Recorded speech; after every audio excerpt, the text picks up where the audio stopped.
Commentaire de saint Thomas d'Aquin sur l'évangile de Jean, chapitre 10, suite. La réponse du Christ. Jésus leur répondit, « Je vous l'ai dit, et vous ne croyez pas. Les œuvres que moi je fais au nom de mon Père, celles-ci rendent témoignage à mon sujet. » Ici, saint Jean expose la réponse du Christ. Il souligne leur infidélité en montrant que ce qu'ils avaient dit était faux, à savoir qu'ils désiraient connaître la vérité en disant « Jusque à quand tiendras-tu notre âme en suspens ?» Et cela sous deux aspects. D'abord parce qu'ils ne croyaient pas à ses paroles. Et quant à cela, il affirme « Je vous l'ai dit et vous ne croyez pas ». Autrement dit, vous me dites, si tu es le Christ, dis-le-nous ouvertement. Mais moi je vous l'ai dit, c'est-à-dire, je vous dis la vérité et vous ne me croyez pas. Citation. Si je vous le dis, vous ne le croirez pas. Jean chapitre 19. Luc chapitre 22, verset 67. En second lieu, parce qu'ils ne croient pas à ses œuvres. D'abord, ils montrent leur incrédulité à l'égard des œuvres mêmes, puis la raison de l'incrédulité. Quant au premier point, il dit « Les œuvres que moi je fais ». Autrement dit, ce n'est pas par la parole seule que vous pouvez être persuadés, comme vous le simuliez, ni même par tant d'œuvres que moi je fais au nom de mon Père, c'est-à-dire pour sa gloire. Celles-ci rendent témoignage à mon sujet parce qu'elles ne peuvent être faites que par Dieu. C'est pourquoi à partir d'elles, il apparaît d'une façon manifeste que je suis venu de Dieu. Citation. Tout arbre est reconnu à ses fruits. Matthieu chapitre 12, verset 33. Et encore, les œuvres que moi je fais me rendent témoignage. Jean chapitre 5, verset 36. Mais vous ne croyez pas. Plus loin, il est dit, bien qu'il eût donc fait tant de signes, ils ne croyaient pas en lui. Jean chapitre 12, verset 37. Et c'est pourquoi ils sont inexcusables. Romains chapitre 1, verset 20. Si je n'avais pas fait parmi eux les œuvres que nul autre n'a faites, ils n'auraient pas de péché. Mais maintenant ils ont vu et ils m'ont haï, moi et mon Père. Jean chapitre 15, verset 24. Or, la raison de leur incrédulité, c'est leur séparation d'avec les brebis du Christ. C'est pourquoi il dit « Vous ne croyez pas parce que vous n'êtes pas de mes brebis ». À ce sujet, il montre d'abord leur exclusion de l'assemblée des brebis du Christ, puis la dignité des brebis. Enfin, il prouve quelque chose qu'il avait dit. Mais vous ne croyez pas parce que vous n'êtes pas de mes brebis. Il souligne ainsi leur séparation d'avec ces brebis, c'est-à-dire prédestinés à croire, mais connus d'avance pour la perdition éternelle. Le fait même, en effet, que nous croyons nous vient de Dieu.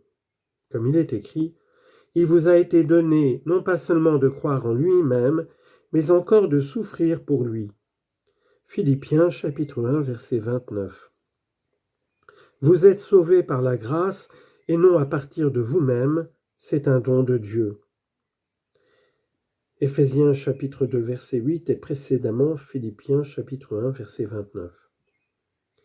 Et cela certes n'est donné à nul autre que celui pour qui cela a été préparé depuis l'éternité. Et c'est pourquoi ceux-là seuls croient en lui-même, qui ont été destinés d'avance à cela par Dieu, par la prédestination éternelle. Citation. Crurent tous ceux qui étaient destinés d'avance à la vie éternelle. Actes chapitre 13, verset 48. Et encore ce passage du même livre, c'est par la grâce de notre Seigneur Jésus-Christ que nous croyons être sauvés. Actes chapitre 15, verset 11. Mais doit-on dire à quelqu'un qu'il n'a pas été prédestiné? Il semble que non, puisqu'en effet personne ne peut être sauvé s'il n'a été prédestiné. Si on dit à quelqu'un qu'il n'a pas été prédestiné, on semble le pousser au désespoir. Donc le Seigneur, en disant aux Juifs « Vous ne croyez pas parce que vous n'êtes pas de mes brebis », les poussait à désespérer. Réponse. Il faut dire que dans cette foule, il y avait quelque chose de commun à tous, à savoir qu'ils n'étaient pas destinés d'avance par Dieu à croire à ce moment-là. Et il y avait quelque chose de spécial, à savoir que quelques-uns parmi eux étaient destinés d'avance à croire par la suite. Et c'est pourquoi ils crurent plus tard, comme on voit aux Actes des Apôtres, que 3000 parmi les Juifs crurent en un seul jour. Actes chapitre 2, verset 41. Mais il y en avait certains qui n'étaient pas destinés d'avance à cela. Il n'était donc pas contraire à l'espérance de dire que dans la foule, où certains étaient destinés d'avance à croire par la suite, il s'en trouvait qui n'étaient pas des brebis. Parce que personne ne pouvait soupçonner cela d'une manière déterminée à son propre sujet, alors que le dire d'une personne d'une manière déterminée aurait été contraire à l'espérance. Mes brebis écoutent ma voix, et moi je les connais et elles me suivent, et moi je leur donne la vie éternelle, et elles ne périront jamais, et nul ne les arrachera de ma main. Jésus établit ici la dignité de ses brebis. Il montre 4 choses. 2 choses de notre côté que nous faisons par rapport au Christ, et 2 du côté du Christ que lui-même fait en nous, correspondant en retour à ce que nous faisons à son égard. Mes brebis écoutent ma voix. La première chose que nous faisons est d'obéir au Christ. Et quant à cela, il dit « mes brebis », c'est-à-dire par prédestination, écoute ma voix, en croyant et en obéissant à mes commandements.